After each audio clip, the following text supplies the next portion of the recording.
फडणवीस बोलतात। तज्ञांची समिती नेमण्याच्या आदेश आहे कोर्टाने दिले आणि महापालिकेला असं सांगण्यात आलंय की तुम्ही जे काही ते ठरवा अहवाल आल्यानंतर 4 आठवड्यानंतर निश्चितपणे बघा, याच्यामध्ये अगदी स्पष्टपणे दोन गोष्टी आपल्याला पाहायला मिळतात। एक, पहिल्यांदा लोकांचं आरोग्य हे अत्यंत महत्त्वाचं आहे आणि आरोग्याचं रक्षण हे झालंच पाहिजे। त्यासोबत काही आस्थेचे विषय आहेत, तर ते आस्थेचे जे विषय आहेत तेही आपण त्या ठिकाणी त्याची काळजी घेऊ शकतो, त्यातनं मार्ग काढू शकतो। काही अशा ठिकाणी देखील आपण फीडिंगची व्यवस्था करू शकतो की ज्या ठिकाणी वस्ती नाही आहे, किंवा कंट्रोल फीडिंगचा एक मागे विषय आहे, काही लोकांनी सांगितला होता। अशा वेगवेगळ्या पद्धतीनं आपण यातनं मार्ग काढू शकतो।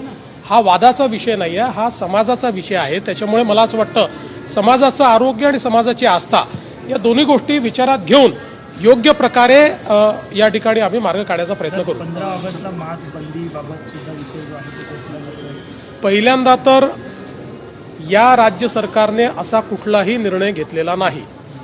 1988 सालापासून हा निर्णय या ठिकाणी महाराष्ट्रात लागू आहे। 88 साली याचा GR काढण्यात आलेला आहे। अनेक महानगरपालिकांचे मी आता त्या ठिकाणी मलाही माहीत नव्हतं, मलाही मीडियातनं समजलं, मलाही माहीत नव्हतं की अशा प्रकारचा निर्णय आहे। पण ज्यावेळी मी बघितलं तर अनेक महानगरपालिकांना मी विचारलं की तुम्ही का असा निर्णय घेतला, त्यावेळेस त्यांनी 88चा GR मला पाठवला आणि त्यांनी हे देखील पाठवलं की दरवर्षी ते अशा प्रकारचा निर्णय घेत आहेत। अगदी उद्धव ठाकरे मुख्यमंत्री होते तेव्हाही त्यांनी घेतलेल्या निर्णयाची प्रत त्यांनी मला पाठवली, जी तुमच्याकडे मी कधीही त्या ठिकाणी देऊन देईल। शेवटी सरकारला कोणी काय खावं हे ठरवण्यात काही इंटरेस्ट नाही, आमच्यासमोर खूप प्रश्न आहेत।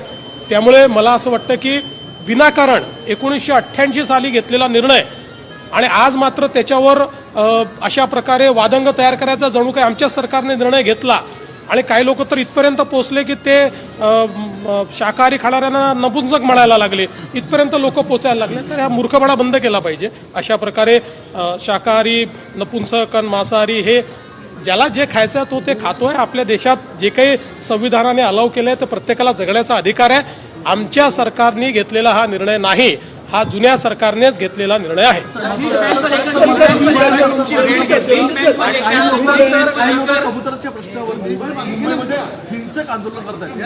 मला असं वाटतं की हा जो कबूतर खाण्याचा प्रश्न आहे किंवा कबुतरांचा प्रश्न आहे, मी मगाशी सांगितलं की हा प्रश्न समाजाचा प्रश्न आहे। लोकांचं स्वास्थ्य, आरोग्य हे अत्यंत महत्त्वाचं आहे।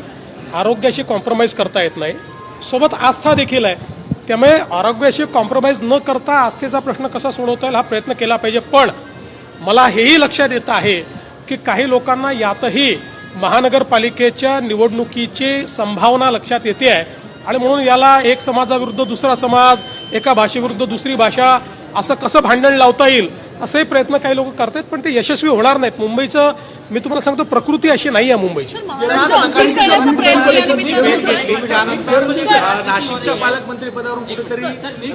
त्यांच्याशी त्यांच्या खात्याच्या संदर्भातली त्यांची माझी भेट घेतली होती, त्यात कुठल्याही पालकमंत्री पदाची चर्चा झालेली नाही।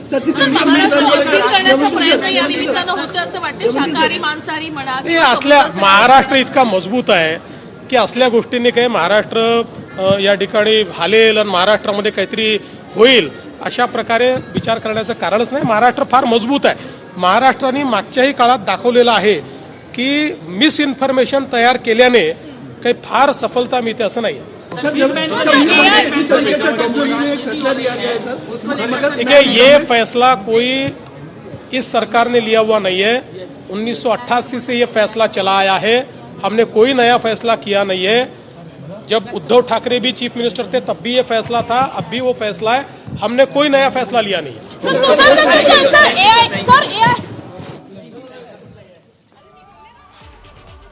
तर गेल्या अनेक दिवसांमध्ये ज्या पद्धतीने 15 ऑगस्टला मटण आणि चिकन विक्री संदर्भात जो बंदीचा निर्णय आलेला होता त्यावर भाष्य केलेलं आहे मुख्यमंत्र्यांनी आणि या सोबतच कबूतर खाण्याची बंदी यावरही त्यांनी भाष्य केलेलं आहे। शाकाहारी, मांसाहारी ज्याला जे खायचं ते खातील आणि 1988 पासून हा स्वातंत्र्यदिनी मांस विक्री बंदीचा निर्णय जो आहे तो असल्याचं फडणवीसांनी सांगितलंय।